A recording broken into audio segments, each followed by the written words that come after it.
Kaj je bilo prej? Kura ali jajce? In če je bilo prej jajce, ali je to potonilo v vodi, ali je znalo plavati? Pozdravljeni, jaz sem Julija. Jaz sem Šana. Jaz sem Špela. To je Infodromova počitniška rubrika z možgani na pašo.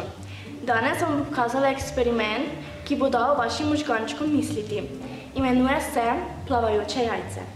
Za ta eksperiment se najprej dobro najete, da vas ne bo med poskusom zgrabila lakota in vas bo bolj kot visoka znanost zanimalo, kdaj bo jajce pristalo na vašem krožniku. Potrebujete visoko prozorno posodo, lahko je tudi navaden kozarec za vlaganje, vrt z vodo, sol, surovo jajce, kar pomeni, da ga ne smete preizkuhati, in veliko žlico. Zavihajmo rokave in se lotimo dela. Posodo napolnimo z vodo do polovice. Žlico previdno položimo jajce v posodo. Opazuj, kaj se zgodi. Surovo jajce se potopi. Nato jajce potegnemo iz vode.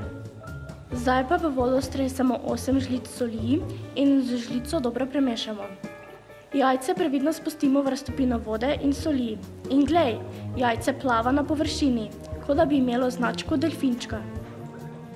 Torej v običajni vodi jajce potone, v slani vodi pa jajce plava. Zakaj je tako? Ali veš odgovor? Še več zanimivosti o gostoti vode najdete na infodrom.si. To je bil poskus plavajoče jajce, jutri pa vas čaka že nov poskus v rubriki z možgani na pašo. Adijo!